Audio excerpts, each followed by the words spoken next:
British Advanced Pain Clinic, Noppimayam Surgery Duram. For appointments 9155515563. మీకు ఆ ప్రాంతంతో ఉన్న అభిమానమో ఏమో కానీ ఏంటంటే అక్కడ పడుతున్న బాధల గురించి శ్రీకాకుళం దాని గురించి కూడా స్పెషల్గా ఒక సాంగ్ తీశారు. అది కూడా ఎంత మంచి రెస్పాన్స్ వచ్చిందంటే చాలా మంచి రెస్పాన్స్. బిఫోర్ వింటున్నప్పుడు చూస్తున్నప్పుడు అరే ఇలా ఉంటారా అని చెప్పేసి అందరికీ అనిపించింది. సో మెయిన్గా ఇది ఆలోచన ఎక్కడ మొదలైంది? అదే శ్రీకాకుళం పెట్టినప్పుడు ఆ సూతింగ్, ఆ హంటింగ్ అండ్ ఒరిజినాలిటీ బయటకు రావాలి. ఇందులో శ్రీకాకుళం షెర్లాక్ హోమ్స్ పెట్టాము. ఆ షెర్లాక్ హోమ్స్కి ఒక ఫ్లాష్ బ్యాక్ ఉంటుంది అనేది మనకి క్లియర్ ఫస్ట్. సో అక్కడ ఆ ఉత్తరాంధ్ర నుంచి మనకి అందరూ ఫీల్ అవుతున్న ఇదే. ఇప్పుడు హైదరాబాద్లో ఉన్నా, లేకపోతే మన చెన్నై వెళ్ళినా, కేరళ వెళ్ళినా, ప్రతి చోట గుజరాత్ సముద్రం దగ్గరికి వెళ్ళినా కూడా ఆ పడవల దగ్గర ఉండే వాళ్ళ దగ్గర నుంచి ప్రతి ఒక్కళ్ళు మనకి శ్రీకాకుళం టచ్ అవ్వని వాళ్ళు అంటూ ఎవరు ఉండరు ఫస్ట్. సో మనం చూస్తున్నప్పుడు వాళ్ళు ఏం మాట్లాడుకున్నా మనకు అర్థం కాక కామెడీ కనిపిస్తుంది తప్ప వాళ్ళ ఎమోషన్ కూడా అందులో ఉంటుంది. అంటే వాళ్ళ కష్టం ఉంటుంది అని కొంచెం డీప్గా అర్థం చేసుకుంటే ప్రతిదీ ఉంటుంది. ఇప్పుడు నాకు అదే ఈ సినిమాకి కూడా ఇదయ్యింది. శ్రీకాకుళం అనగానే, శ్రీకాకుళం షెర్లాక్ హోమ్స్ అనగానే అందరూ కామెడీ కామెడీ కామెడీ అని వేసుకుంటున్నారు. అంటే శ్రీకాకుళం అనగానే కామెడీయేనా? శ్రీకాకుళం అనగానే పాపం మళ్ళీ ఇదేనా? అట్లాగే చూస్తామా? ఒకప్పుడు తెలంగాణను చూసాం అట్లాగే సినిమాల్లో. అంటే అప్పుడు ఏదైనా కామెడీకే తెలంగాణ వాడేవారు లేదా అనేవారు. అట్లా ఉండేది ఫస్ట్. శ్రీకాకుళం అనగానే అట్లా ఎందుకు ఎక్స్పెక్ట్ చేయాలి ఫస్ట్? సో ఆ ఎమోషన్ ఉంది కదా ఫస్ట్. వాళ్ళలో జెన్యూనిటీ ఉంటుంది, ఎమోషన్ ఉంటుంది, కామెడీ ఎంత కావాలో అంత ఉంటుంది. సో అలా పెట్టినప్పుడు వాళ్ళ ఒరిజినాలిటీ ఆ రూట్ దాని మీద తీద్దామని ఒక ఐడియా వచ్చినప్పుడు చెప్దాము ఒకసారి. ఎందుకంటే మనం చాలాసార్లు చూసినప్పుడల్లా ఎక్కువ మంది ఎక్కడున్నారా అంటే 10-20 సంవత్సరాల్లో ఆర్మీలో కానీ, ఈ హోంగార్డు కానిస్టేబుల్లో కానీ ఎక్కువ పీపుల్ వచ్చి ఇట్లా తెలంగాణలో ఆయన చెప్పినట్టు మహబూబ్ కొన్ని ఏరియాల్లో ముఖ్యంగా శ్రీకాకుళం సైడే ఉంటారు. దానికి ఇందులో మన దాంట్లో ఒక ఎమోషన్ కూడా పెట్టాం. అది ఆ డైలాగు చెప్పాను కదండి. ఎట్లా అంటే మేము అందరికంటే కూడా అంటే మిలిటరీలో కూడా వెళ్ళిపోతాము. అంటే అందరికంటే మాకు దేశభక్తి ఎక్కువ అని కాదండి. అందులో చేస్తే జీతం వస్తుంది, ఆ పనిలో చేస్తే ఇంటికి పెన్షన్ వస్తుంది. సో మేము లేకపోయినా వస్తుంది. అంటే అంత అవసరం అనమాట. బ్రతకడానికి ఏమీ లేదు అక్కడ. ఎంతసేపు ఉత్తరాంధ్ర శ్రీకాకుళంలో జీడిపప్పు అని కామెడీ చేస్తూ అదే ఉంటుంది తప్ప నిజంగా దేశానికి సేవ చేస్తున్న వాళ్ళు కూడా అక్కడ నుంచి ఎక్కువ ఉన్నారు బాగా. సో అది కాకుండా అక్కడ పరిస్థితులు ఏంటి, అక్కడ నుంచి బయటకు వెళ్ళడానికి కారణాలు ఏంటి, ఇంటికి వెళ్ళాలన్నా కూడా వెళ్ళలేని పరిస్థితులు ఏంటి, సంవత్సరం కోసం రావడం మనకి ఎట్లా ఉంటుంది అనే దాని మీద రామజోగయ్య శాస్త్రి గారిని గురువుగారు అంటే అయ్యబాబా ఇది ఎలా, ఇది నాకు అసలు తెలియని కూడా తెలియదు, అసలు రూట్లోకి వెళ్ళాలని తేడా వచ్చిందంటే నన్ను ఆడేసుకుంటారు అని చెప్పేసి అంటే లేదు గురువుగారు అనగానే ఆయన చాలా ఇన్వాల్వ్ అయ్యి స్టడీ చేసి ఆ యూట్యూబ్లో ఆ స్లాంగ్ దగ్గర నుంచి ప్రతిదీ ఆయన పట్టుకుని ఆయన వచ్చి ఇటు సైడ్ గుంటూరు సైడు అటు సైడ్ ఆయన ఫస్ట్ పెట్టి మనకు 2 చరణాలు కాస్త చాయిస్ మనకే ఇచ్చి 4 చరణాలు రాశాడు ఆయన. రెండిట్లు నువ్వే సెలెక్ట్ చేసుకో అని చెప్పి. ఎందుకని అన్నీ బాగున్నాయి, చాలా బాగున్నాయి. సరే అనగానే సరే 2 సెలెక్ట్ చేసుకుని బెస్ట్ అనుకుని 2 పెట్టుకుని చేసాము. సునీల్ గారు ముఖ్యంగా ఆ ట్యూన్ ఇచ్చిన విధానం, సునీల్ కశ్యప్ చాలా మంచిగా ఇచ్చారు. అది వినగానే మంగ్లీ నాకు ఎంతసేపు నాకు తెలంగాణ ముద్ర ఇలాంటి పాటలు పాడతారన్నది కాస్త నాకు చాలా బాగుందండి అని వచ్చి వాళ్ళ సిస్టర్ వాళ్ళ స్టూడియోకి వచ్చి అమ్మాయి ఓన్ చేసుకుని ఇంకా తను ఓన్ చేసుకుని పాడింది. ఎప్పుడైతే మేము ఆ పాట రిలీజ్ చేసామో ఒకరోజు పొద్దున్నే వాకింగ్లో ఉండగా రామజోగయ్య శాస్త్రి గారు ఫోన్ చేశారు. మౌనం రామ్మోహన్ రెడ్డి గారు పాట ట్వీట్ చేశారు అని చెప్పేసి అనగానే నేను ఆనందం తట్టుకోలేక రీట్వీట్ చేసాను నేను. ఆయన నాకు అన్నీ చెప్పేస్తున్నారు. చేయగానే నేను చూశాను. తర్వాత అది విన్న తర్వాత ఆయన ఒక నాకు ఫోన్ చేసి 15 నిమిషాలు మాట్లాడి ఆయన దాంట్లో ఆ సాంగ్ని పెట్టి ఎక్కువ వ్యూస్ కూడా ఆయన దాంట్లో వచ్చినాయి. ఆయన ఇన్స్టాగ్రామ్, ట్విట్టర్లో, ఆయన ఫేస్బుక్లోనే వచ్చినాయి మిలియన్స్ పైగా.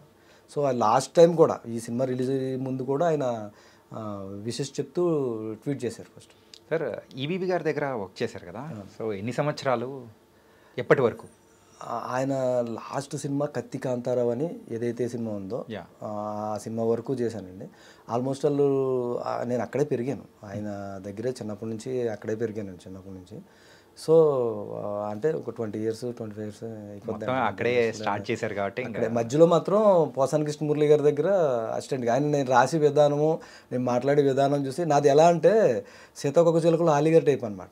పెద్దోళ్ళందరి మధ్యలో ఒక చిన్నవాడు కదా, నేను అప్పుడు వెళ్తాను అంటే యమలీల సినిమాలో కూనీని చేస్తుంటే కూనీ కూరని చేస్తా అంటాడు కదా, గదబట్టుకు తిరుగుతూ ఉంటాడు ఆయన జెన్నీ గారు, ఎందుకు తిరుగుతారో తెలియదు. అట్లాగా ఏదో కొంచెం వచ్చిన తీసుకొచ్చి సముద్రంలో పాడేశారు. సో బతకడానికి ఈత నేర్చుకుంటారు కదా, అట్లా అలవాటు అయిపోయింది నాకు మొత్తం. సో అట్లా రాసి సహజంగా అది నచ్చి ఆ డైలాగ్స్ మురళి గారు, పోసాని మురళి గారు నన్ను బాగా ఎక్కువ ఎంకరేజ్ చేశారు. ఆయన చాలా ఎంకరేజ్ చేసేవారు. ఏ సినిమా ఏదన్నా బాగా రాసాను అన్న ఫీలింగ్ ఉంటే అందరితో పాటు వెంటనే అప్పట్లో చర్మాస్ అని అమీర్పేటలో ఉండేది, ఆయన 10,000 రూపాయల బట్టలు తీసుకుంటే నాకు 5,000 రూపాయల బట్టలు కూడా ఇచ్చేవాడు ఫస్ట్ గిఫ్ట్ అండ్ బోనస్ అని చెప్పేసి. అట్లా ఇచ్చేవారు. ఆయన అసిస్టెంట్లు కూడా జీతాలు అట్లా ఇచ్చేవారు అప్పట్లో. చాలా అంత బాగా అంటే ఆయన ప్రైమ్ రైటర్ అనమాట అప్పట్లో. అంటే ఒక రకంగా మా పరిస్థితి ఎలా ఉండేదంటే కుడి చేత్తో రాస్తాం, కుడి చేయ అలవాటు ఉంటే, ఎడం చేయ అలవాటు ఉంటే ఎడం చేత్తో రాస్తాం. టైం సరిపోక కుడి చేత్తో ఎడం చేత్తో కూడా రాయాల్సిన అర్జునుడు అంటే అట్లా అంత టైం అనమాట.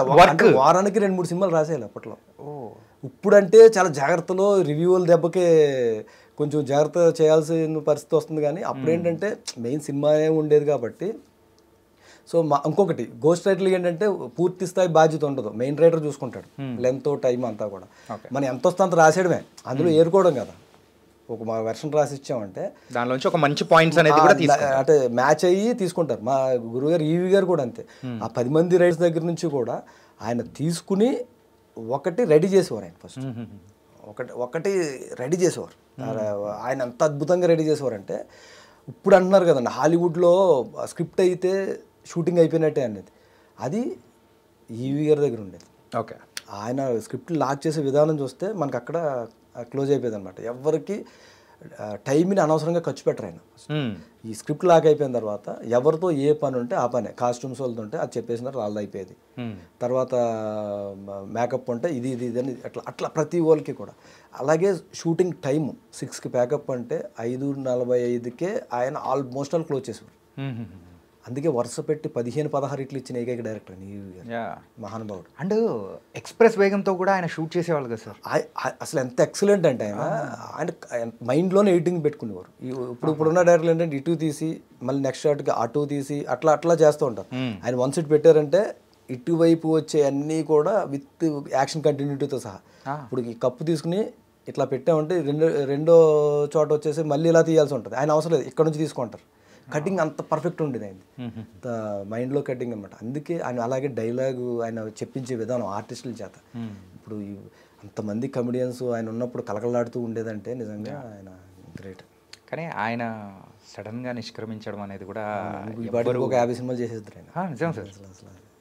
ఏంటంటే ఇండస్ట్రీకి ఒక తీరని లోటుగా కూడా ఆయన ప్లేస్ ని కూడా భర్తీ చేసేవాళ్ళు ఛాన్స్ లేదు.